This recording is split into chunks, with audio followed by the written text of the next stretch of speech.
สบายดีพี่น้องสบายดียามเสาๆเด้อFC บ่าวแพงเบิดสุคนมื่อนี้ก็ออกมาพี่น้องดำหน้าก่อนสิดำก็สามเขาก่อนพี่น้องสามบงเขาห่างเขาหน้ายอดพี่น้องเอ้ยมันออกบ่เบิดก็สิได้สามเอาบรรยากาศยามเสาๆพี่น้องได้ตื่นแต่เช้าแล้วพี่น้องเอ้ยดำหน้านะยายอ้วนสามเขาอยู่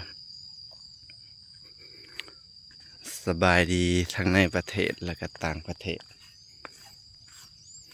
มาเด้อพี่น้องเอ้ยมาดำหน้าเบาแพงเด้อ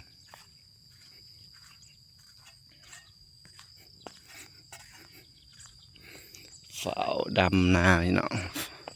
ฝ้าวแล้วก็สิไปหาทำการทำงานละบ้านสู่ต่อพี่น้องมันต้องดิ้นรน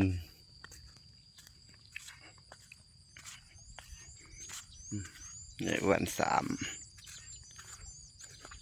แข็งอยู่แม่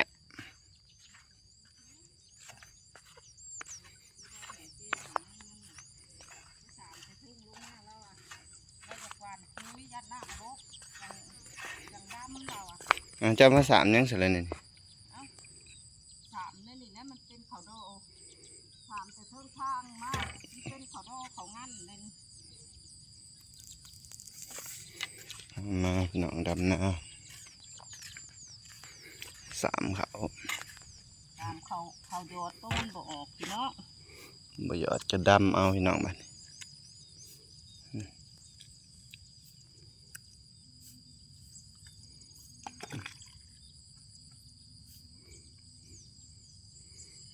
กระเจกกระจากพี่น้องเลยเดินไปเดินเนี่ย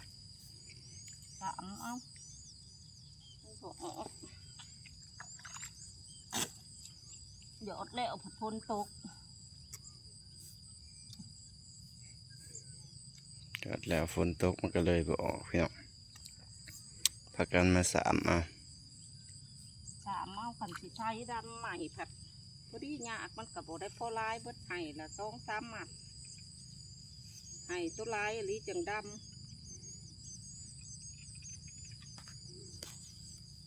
นั่นแหละไห้ขางน้องหน่อยไม่มีแต่หยาที่ได้ดำมาลูกกะเขางั้นออกไปสามแล้วก็กันไทยดำอย่าหน้ามันบุกจะเล่าให้สามนู่นทางลงมาสามแล้วจึงดำบัด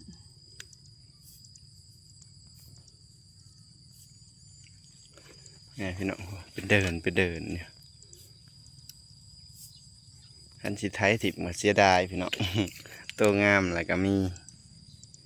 ตัวออกฝัดงามพี่น้องไอ้ตัวบ่ออกไปเดินอ๋อโทนามนาปนาที่ดำเขาเป็นที่เป็นเดินพี่น้อง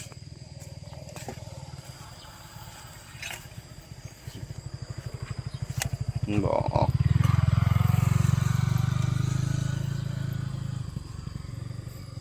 ตัวออกก็เขียวกุ๊บเลยพี่น้องตัวออกก็ใหญ่แล้วตัวนี้พอหวานปุ๋ยแล้วนี่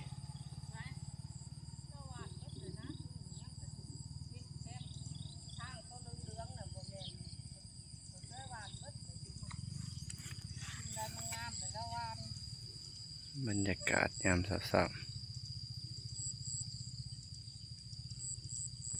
นี่เป็นได้พี่น้องสาม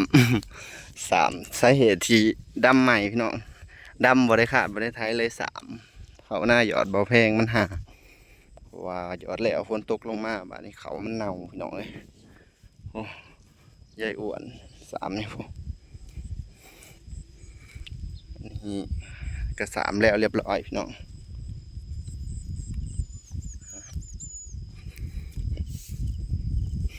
บางคนเพิ่นว่าบ่ต้องสามเพิ่นว่ามันพอดีเลยพี่น้องซ้ำนี่บัดหวานปุ๋ยมันก็ขึ้นงามเลยเพิ่นว่าอันนี้เบาแพงบ่ทันหวานปุ๋ยเลยพี่น้องนี่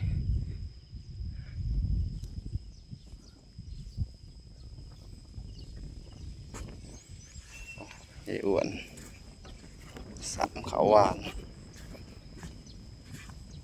พอดีแล้วเราอ่ะหวานปุ้ยมันก็ขึ้นแม่นความล่าวแล้วนี่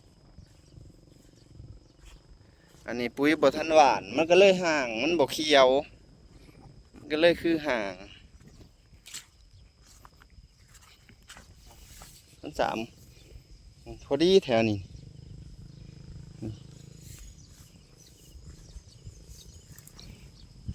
แถวเจแหละน้องสามเอาหน้าหยอด สบายดีพ่อแม่พี่น้องสามหน้าหยอดเทิงดำเทิงสาม บาแสงอยู่พุ่นพี่น้อง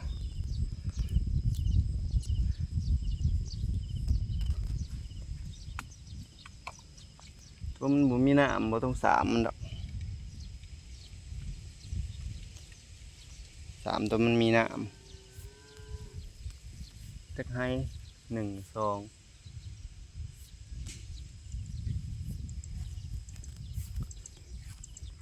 นวลปุ้ยมันก็เคี้ยวเอาเหม็นความเล่าวหั่นแหละ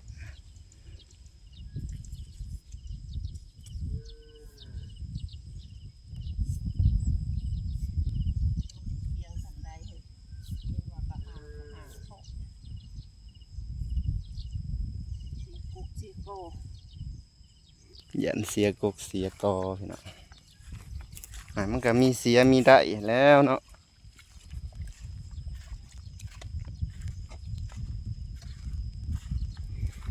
สาเหตุแบบนี้ก็คือหยอดแล้วฝนตกมาห้ำพี่น้องเขาเน่าอันนี้ฝนตกก็ตกหลายมือเด้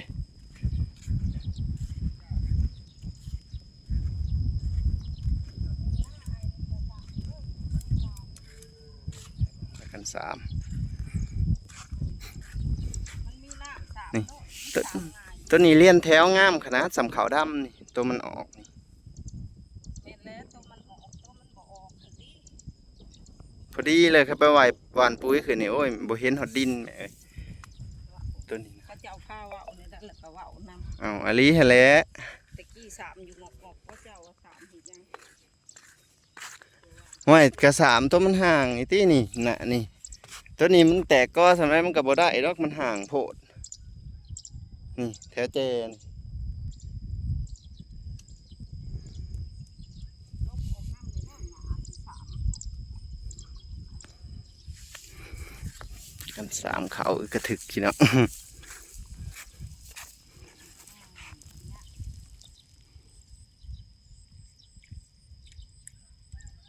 สามในลูก สำดำใหม่เลยพี่น้องเอ้ย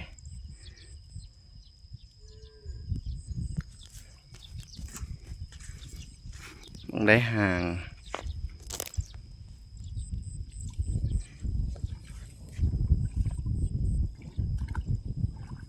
ใหญ่ สาม อ้วน สามจะนอนปั้นกินข้าวมาสาม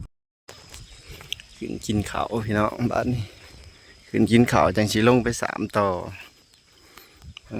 เธอใหญ่อ้วนเลาะเก็บถั่วกำลังใหญ่พี่น้องเก็บถั่วเก็บแตงอ๋อหมักแตงใหญ่อ้วนหมักแตงพันธุ์หยังอันนี้ขาวใหญ่พี่น้องผู้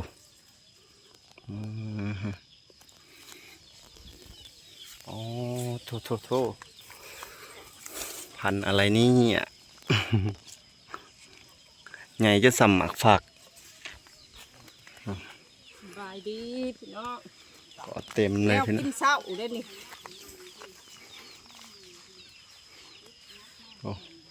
หลายเลยพี่น้องผู้หน่วยขาวๆใหญ่ๆพี่น้องผู้ขาวผู้เอ้ย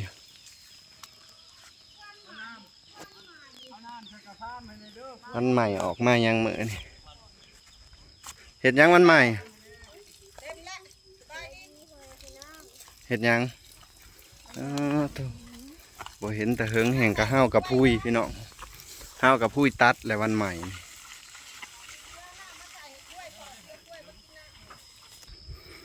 มักถั่วก็กำลังเป็นหมากกำลังสีดกพี่น้องอันนี้ป้าบ่าวแพงแม่ใหญ่น้องวันใหม่มาลูกกะพี่น้องบ่าวแพงจะได้3เขามาลูกกะ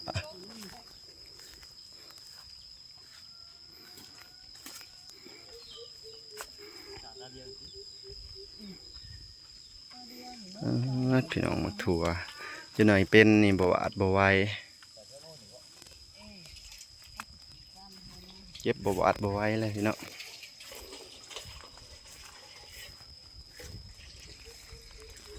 วันใหม่มาได้พี่น้องมื้อนี่วันใหม่ออกมานามาเห็ดหยังวันใหม่หึมาเห็ดหยังมาซื่อๆก็เดียวว่ามาเห็ดวิอักโอ้ยแล้วกันไปเก็บเห็ดบดไปปุ่นเห็ดบดติดต่อไว้น้องวันใหม่สิพาไปเก็บเห็ดบดเห็นบ่ผูกเห็ดผูปุ่นเห็นบ่ผูกข้างในผูกเก็บเอาล้างหมดแดงไผ่กระครบเลยเนาะหมดแดงไผ่ปืดตัวน้องเหยียบต้นมะกรูดเด้อโอ้ยหลายอะไรใช่ใครเก็บได้อีกอ๋อตัวน้องเห็ดบดวันใหม่พาเก็บเห็ดบดเหมือนนี่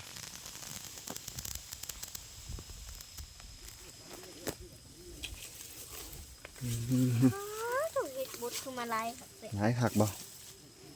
เก็บซะเลย เก็บกระตั้งเก็บมือเลย วันใหม่เก็บเห็ดพี่น้อง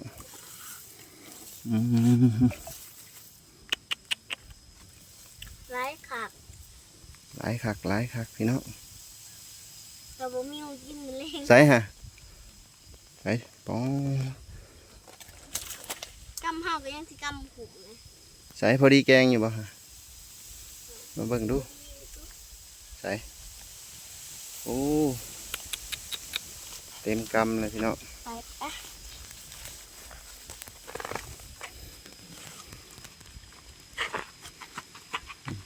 เราเห็นแต่เฮงแห่งกระโตใหญ่ขึ้นเรื่อยๆเอากระพุ้ยนี่